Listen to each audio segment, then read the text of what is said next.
à travers des informations bien fouillées concernant tous les domaines de la vie du pays. Le magazine Humura Burundi est diffusé sur le web via le site de la RPA www.rpa.bi.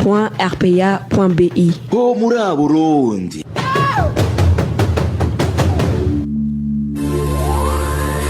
À la présentation, Nadège Irakoze. Bonsoir à toutes et à tous, bienvenue dans le journal du magazine Humura Burundi de ce samedi 19 décembre 2020 dont voici les titres. Des chefs d'État et différentes organisations reconnaissent la bravoure et le courage qui ont caractérisé feu ancien président du Burundi, Major Pierre Buyoya. Dans leur communiqué, ils compatissent avec sa famille et le peuple burundais en général. La Commission africaine des droits de l'homme et des peuples dénonce les pressions que subissent les réfugiés burundais de la part des autorités tanzaniennes afin qu'ils retournent de force dans leur pays. Et dans le mini-magazine Au cœur de la société, nous allons revenir sur le comportement des supporters sur les stades de football au Burundi. Fabrice Ndimurukundo et Telakami Nosson, ingénieur Régide Mwemelo assure la prise d'image. Tout de suite le développement de ces titres. Bonsoir, ouvrons ce journal par la page Droits de l'homme. Les habitants de la sous-colline Gisagazuba, zone Maramvia de la commune Burambi, disent être inquiets quant au sort d'un des leurs arrêté mardi dernier par des Imbonerakure avant d'être conduits au cachot de cette commune. Et pour cause, ils sont sans nouvelles de ce détenu depuis qu'il a été clandestinement sorti de ce cachot il y a de cela 3 jours. Le point avec Éloge Divin, les Méchas. Eric Kigwada a été arrêté ce mardi à 17h par le nommé Nkunzimana, chef de la sous-colline Gisagazuba, en compagnie de 3 Imbonerakure, à savoir Marius Ndikumwenayo, Gérard Niyongabo ainsi que Bigirimana. Selon nos sources, il a aussitôt été conduit au cachot de la position policière de Gisagazuba. Les mêmes sources font savoir qu'il est resté menotté durant 3 jours. Il a également été torturé, selon les témoignages des habitants, qui jurent qu'il présentait des blessures au niveau des jambes. Et ces sources d'ajouter que le jeudi 17 décembre, il a été sorti du cachot par un des policiers de la place surnommé Wisaganya. Depuis, que ce soit au sein de sa famille ou de ses voisins, personne ne l'a plus revu. Aujourd'hui, les habitants de la sous-colline de Gisagazuba se disent très inquiets, surtout que ce n'est pas la première fois que des gens disparaissent alors qu'ils étaient entre les mains des agents de l'ordre. Une situation qui s'est beaucoup accentuée après que la sécurité ait été perturbée par des mouvements armés. Le cas le plus illustratif est celui d'un certain Leonidas Ngabirano, dit Toroshi, qui se trouve être le frère d'Eric Kigwada, arrêté au mois de septembre pour collaboration avec des groupes armés. Il est depuis introuvable. Raison pour laquelle ses habitants demandent à la justice de se saisir de l'affaire et de forcer le surnommé Wisaganya à révéler l'endroit où il détient Eric Kigwada, et ce, avant qu'il ne soit trop tard. Contacté par la rédaction de la RPA, le surnommé Wisaganya, policier incriminé dans cette affaire, il nous a prié de ne plus entrer en contact avec lui. Quant à Marie-Fabiola Ndaïdzeye, administrateur de la commune Burambi, elle nous a dit ne pas être au courant de cette situation, mais a promis d'entamer des enquêtes. Merci Éloge Divin, Remecha. Chaque individu a l'obligation de respecter et de considérer son semblable sans discrimination aucune. Propos de ma mère Mike qui indique que toute personne doit entretenir des relations qui permettent de promouvoir, de sauvegarder et de renforcer le respect et la tolérance envers les autres. Il s'agit du 4e message de la campagne de dissémination de cette charte lancée par la coalition burundaise des défenseurs des droits de l'homme, CBDDH en sigle. Suivez plutôt Mamer Sabushimike, centraliseur des données au bureau exécutif de la CBDDH. Tout citoyen doit du respect et de la considération à ses semblables. Les relations entre les individus doivent être encadrées par des lois afin de prévenir la paix, l'harmonie et la concorde sociale au sein de la communauté. La Charte africaine des droits de l'homme et des peuples, en plus des droits qu'elle reconnaît aux citoyens et peuples d'Afrique, elle établit aussi des devoirs que toute personne a envers la famille et la société, envers l'État et les autres collectivités légalement reconnues, et envers la communauté internationale. Le premier de ces devoirs est le respect des droits et des libertés des autres. C'est ce que dit l'alinéa 2 de l'article 27, je cite, « Les droits et les libertés de chaque personne s'exercent dans le respect du droit d'autrui, de la sécurité collective, de la morale et de l'intérêt commun. » Fin de citation. Selon l'article 28, chaque individu a le devoir de respecter et de considérer ses semblables sans discrimination aucune et d'entretenir avec eux des relations qui permettent de promouvoir, de sauvegarder et de renforcer le respect et la tolérance réciproque. Le contenu de cet article s'accorde parfaitement avec ce que dit la Constitution de la République du Burundi à son article 67 qui oblige tout individu à respecter et à considérer son semblable sans discrimination aucune, à entretenir avec lui des relations qui permettent de promouvoir, de sauvegarder et de renforcer le respect et la tolérance. Mamer Sawushimike dénonce également les violations de cette charte par le gouvernement du Burundi et le parti au pouvoir, le CNDD-FDD, en entretenant et en dressant la milice Imbonerakure contre les autres citoyens. Encore une fois, Mamer Sawushimike. Ces dispositions de la charte sont constamment violées par le gouvernement du Burundi et le parti dirigeant. Le CNDD-FDD, de certaines pratiques, sont de nature à favoriser certains citoyens et à les dresser contre les autres. C'est notamment par entretien d'une milice dénommée Imbonerakure du parti au pouvoir, constituée de citoyens qui jouissent d'un statut supérieur avec droit de surveillance, de harcèlement et de faire subir toutes sortes d'habits à leurs semblables avec qui ils ne partagent pas l'idéologie politique en toute impunité. Ce manque de respect, cette discrimination avérée à l'égard des citoyens burundais de la part des Imbonerakure de Sirikua, encouragés par le gouvernement, est contraire à l'esprit et à la lettre de la Charte africaine des droits de l'homme et des peuples et devrait immédiatement cesser. Les Burundais de tout âge et de toute tendance doivent se conformer aux prescrits de ces dispositions de la Charte, mais aussi exiger le gouvernement d'adopter des mesures de protection contre l'atteinte à leur dignité. C'était Mamer Sawushimike, centralisateur des données au bureau exécutif de la CBDDH. La Commission africaine des droits de l'homme et des peuples dénonce les pressions de plus en plus fortes que subissent les réfugiés burundais par les autorités tanzaniennes en vue de provoquer des départs forcés ou expulsions. Dans son communiqué de presse sorti ce 15 décembre, cette commission dit être préoccupée par la situation des réfugiés burundais dont le respect des droits fondamentaux sont bafoués. Les détails avec Josiane Mozanedza. Dans un communiqué sorti le 15 décembre dernier, la Commission africaine des droits de l'homme et des peuples dit être préoccupée par la situation des réfugiés burundais en Tanzanie, dont le respect des droits fondamentaux tels que l'accès au droit d'asile et le principe de non-refoulement qui ne sont pas respectés dans ce pays. Cette commission fait savoir que des rapports faisant état de manœuvres d'intimidation à l'endroit des réfugiés burundais afin de les pousser à quitter le pays lui sont parvenus. La dite commission relève entre autres menaces la fermeture des marchés dans les camps, l'imposition des restrictions à leurs activités commerciales, sans oublier que ces réfugiés sont privés du droit à la liberté. Selon toujours le même communiqué, des disparitions forcées ont également été signalées dans certains camps, à la grande désolation de cette commission qui se dit extrêmement préoccupée par ces atteintes à l'intégrité des personnes, lesquelles atteintes compromettent la sécurité des camps et de leurs alentours. Pour ce, la Commission africaine des droits de l'homme et des peuples rappelle que le droit d'asile, tel que consacré par la Convention de l'Union africaine régissant les aspects propres aux problèmes des réfugiés en Afrique, requiert des États parties qu'ils s'engagent à faire tout ce qui est en leur pouvoir dans le cadre de leur législation respective pour accueillir les réfugiés et assurer l'établissement de ceux d'entre eux qui, pour des raisons sérieuses, ne peuvent ou ne veulent pas retourner dans leur pays d'origine ou dans celui dont ils ont la nationalité. Et de poursuivant en disant que dans son article 2, alinéa 2, la Convention de l'Union africaine sur les réfugiés stipule que l'octroi du droit d'asile aux réfugiés constitue un acte pacifique et humanitaire et ne peut être considéré par aucun État comme un acte de nature inamicale. Cette Commission africaine des droits de l'homme et des peuples souligne aussi à l'alinéa 3 du même article qu'il est dit qu'aucun réfugié ne peut être soumis par un État membre à des mesures telles que le refus d'admission à la frontière, le refoulement ou l'expulsion qui l'obligerait à retourner ou à demeurer dans un territoire où sa vie, son intégrité corporelle ou sa liberté seraient menacées.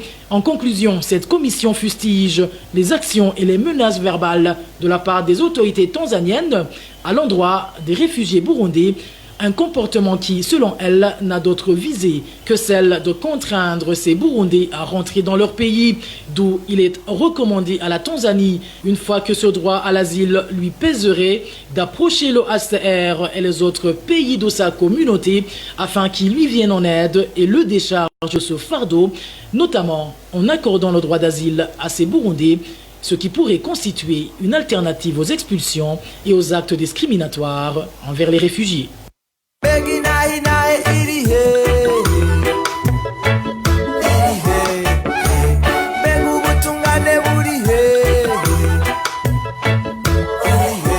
RPA reste solidaire avec les journalistes du groupe de presse Iwachu, Agnès Ndirubusa, Christine Kamikazi, Terence Modenzi et Egide Harerimana, en détention depuis le 22 octobre 2019. Ils ne sont victimes que de leur métier de journaliste.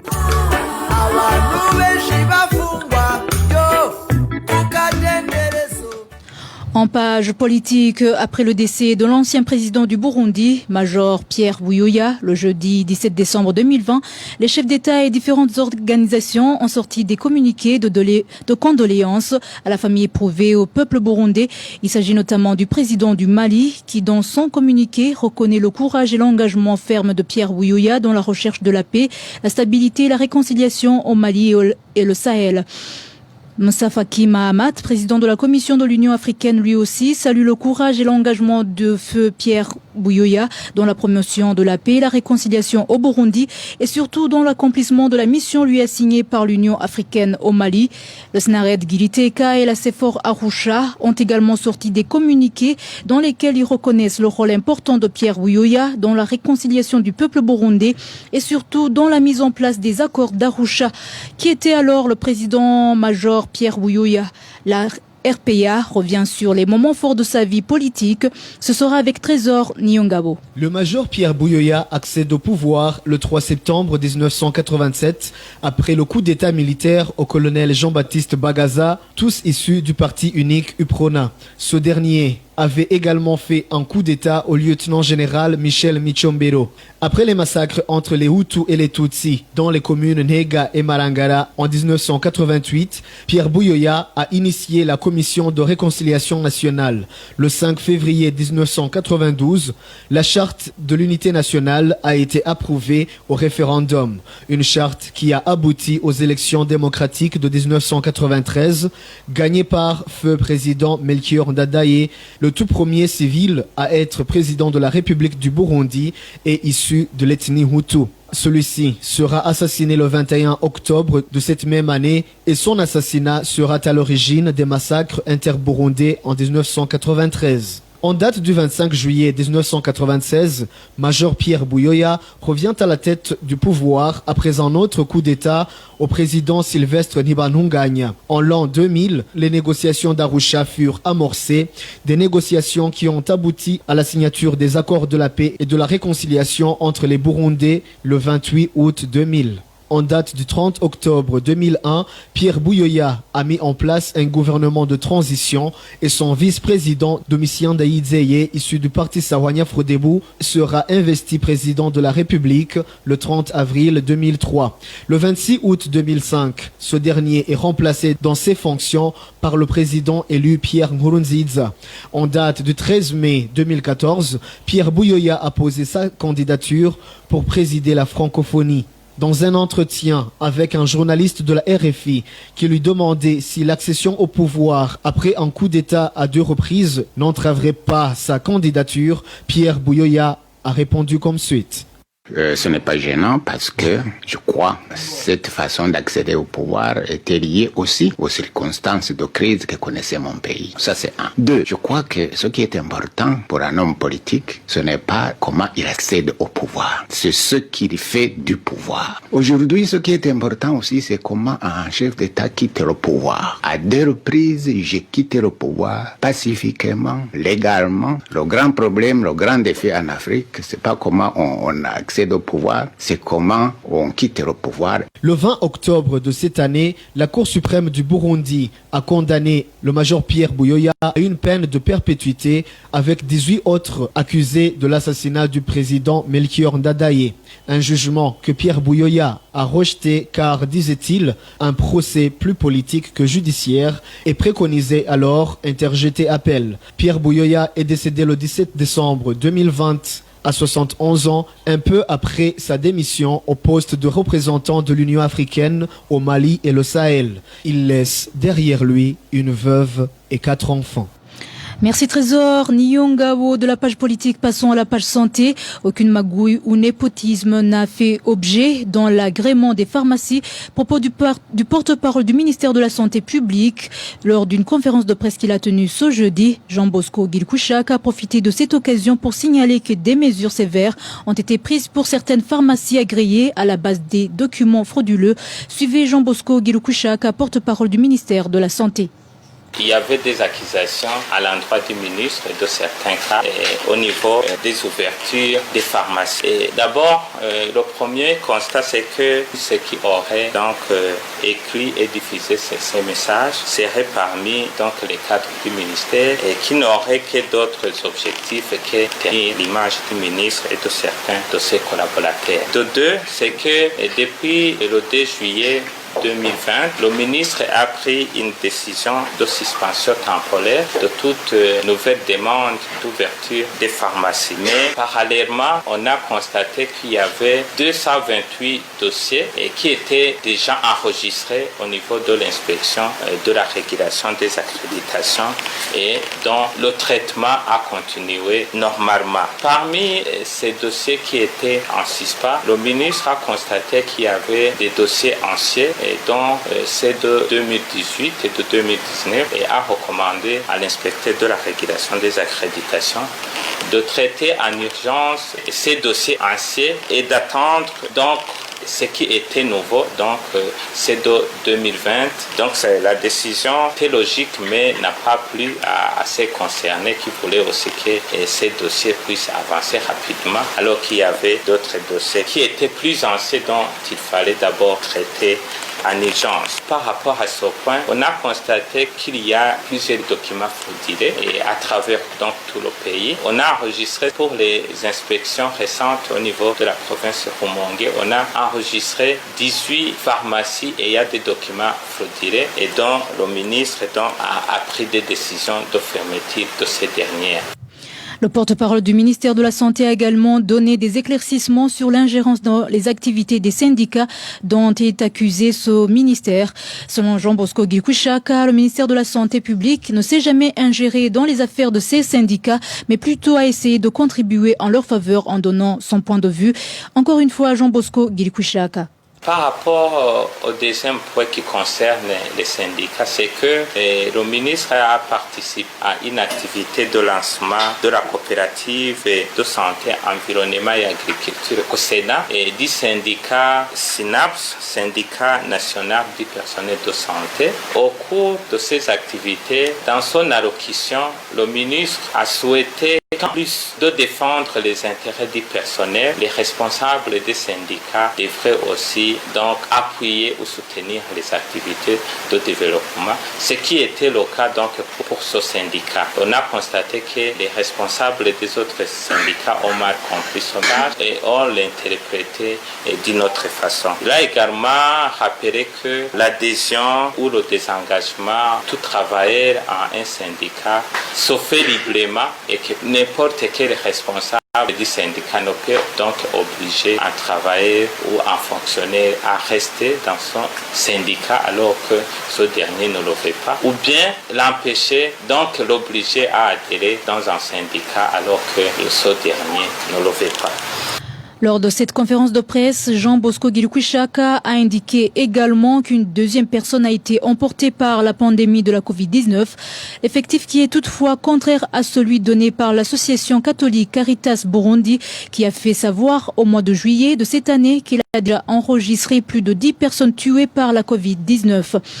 En page société, les habitants de la zone Giza craignent que leur maison ne soit démolie par les eaux de pluie qui passent par une des canalisations de la place. Ayant alerté depuis plus de 4 ans, ces habitants demandent aux autorités habilitées de prendre en main cette question avant que le pire ne se produise. Le point avec Emmanuel Ndaishimiye. Sokanivo relie la 9e avenue de la zone Giza et le quartier Kigwati de la zone Nyakabiga. Sokanivo, qui date de plusieurs années, n'a jamais été réhabilité. Il est plein d'herbes mélangées à la boue. Pendant la pluie, il déborde et l'eau se déverse à la 5e avenue de la zone Bouiza. Les habitants de la zone Bouiza font savoir que, durant les fortes pluies, l'eau de ruissellement démolit leurs maisons. Ces habitants du quartier 4 de la 9e avenue indiquent que chaque parcelle a donné une contribution de 20 000 francs pour que ce caniveau soit réhabilité. Les travaux de réhabilitation ont débuté, mais ils n'ont pas été achevés. Les habitants de la zone Bouiza révèrent qu'ils ont plusieurs fois demandé une aide auprès des responsables de cette zone et des autorités de la mairie de Bujumbura, mais rien n'a été fait. Ils craignent que les eaux pluvieuses qui passent dans ce caniveau détruisent leurs maisons. Nous avons essayé de joindre par téléphone Jimmy Hatungimana, maire de la ville de Bujumbura, mais il n'a pas décroché son téléphone.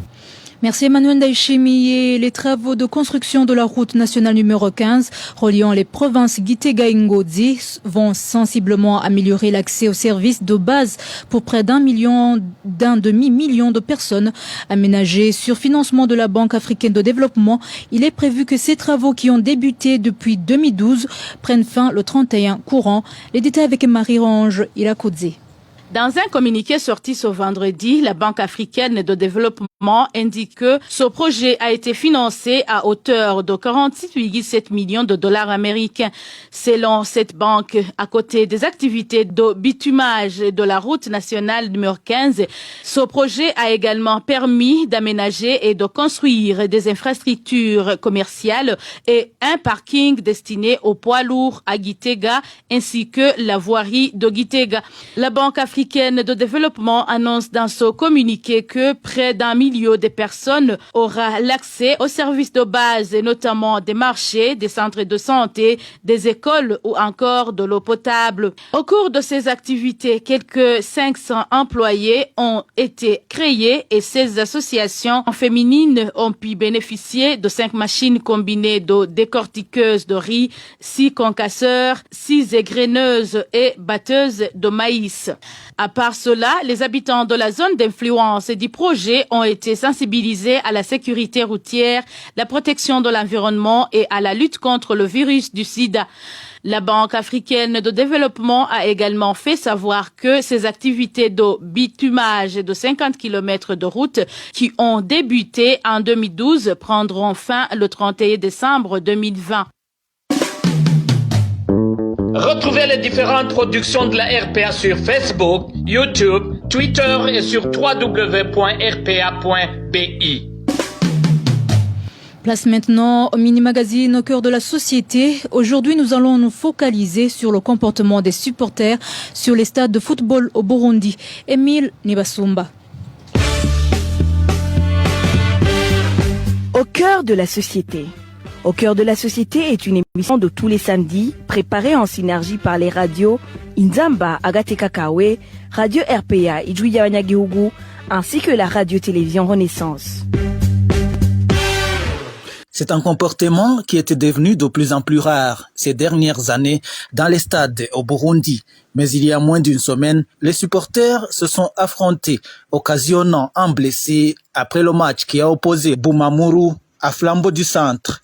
À Cibitoke, quelle en était la cause? Comment éradiquer un tel comportement? C'est le sujet du mini-magazine au cœur de la société du 19 décembre 2020. Émile Nibasumba, je suis à la présentation. Bienvenue. Ce jeudi, Jean-Dominique Nzobibaza, président des supporters de Bumamuru, a été arrêté puis détenu dans le cachot de la police de la commune Buganda. Des sources policières, il est interrogé sur les échauffourées observées après le match Bumamuru de Cibitoke et Flambeau du Centre de Gitega. Cette bagarre qui a eu lieu après son match qui s'était soldé par 2-1 en faveur de Bumamuru a occasionné un blessé côté Flambeau du Centre. C'était le 13 décembre dernier. Thierry Bigirindavi de la télévision Renaissance a fait réagir certains fans du football burundais après la détention du président des supporters de Bumamuru de Cibitoke.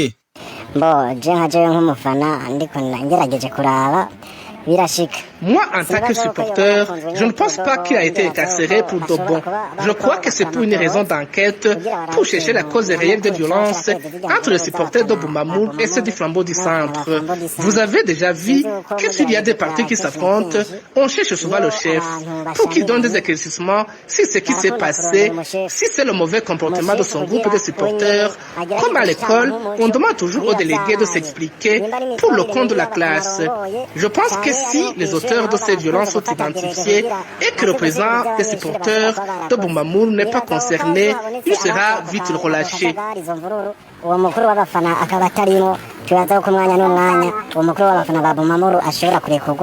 Au début de la semaine, la Fédération de football du Burundi a décidé la fermeture du stade Urunani de Cibitoke suite aux incidents survenus dont la séquestration des journalistes à l'entrée, l'agression du public du Flambeau du Centre après le match et le jet de pierre ayant occasionné des blessés selon la FFB. Les supporters indiquent que le climat n'était pas du tout bon, même avant le début de ce match, suite aux accusations de sorcellerie de part et d'autre. Cependant, une source au sein des supporters nous a confié que les fans de Bumamuru étaient mécontents à cause du comportement des fans de Kayanza United une semaine avant ce match. À Kayanza, certains fans de Bumamuru avaient été expulsés du stade par certains supporters de Kayanza United avant même la fin du match. Le journaliste des sports, Désiré Hatungimana, indique qu'un tel comportement est à bannir. S'affronter dans un stade de football ou dans un terrain de basket, de volleyball,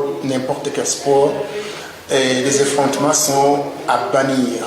Ils sont à bannir parce que le sport c'est le loisir, le sport c'est l'ambiance. Les gens vont au stade pour s'amuser, pour applaudir, pour soutenir une équipe, mais ils ne vont pas au stade pour mener des combats. Et je pense que les présidents des équipes et les présidents des équipes doivent faire attention, éduquer les supporters, éduquer les joueurs, leur dire que quand on va jouer, c'est deux choses, il y a gagner et il y a perdre. Et il faut accepter la perte, il faut accepter cette frustration, comme il faut accepter aussi la joie de gagner. À ce moment, si les présidents parviennent à éduquer ses supporters, c'est rare qu'il y ait des affrontements comme ça. Je pense alors que la Fédération de football du Burundi prendra des mesures qui s'imposent pour décourager ce genre de comportement. Et je félicite d'ailleurs la Fédération de football du Burundi qui y a fermé le stade sur lequel les affrontements ont eu lieu pour faire des enquêtes. C'est en pas, c'est-à-dire que les équipes doivent se déplacer. Les supporters, peut-être qui n'ont pas les moyens de suivre le club, ça aussi c'est une sanction. Et j'espère que ces sanctions seront un exemple pour d'autres gens qui voudraient se comporter ainsi. Voilà, c'est par ici que nous mettons un point final au mini-magazine au cœur de la société. C'était Émile Nibasumba à la présentation. Au revoir. C'était l'émission Au cœur de la société.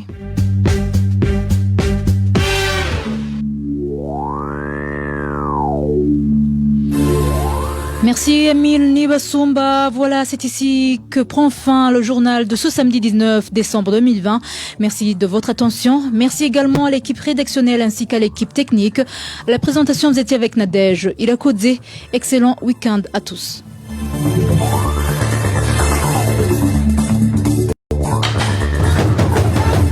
C'était le magazine Humura Burundi.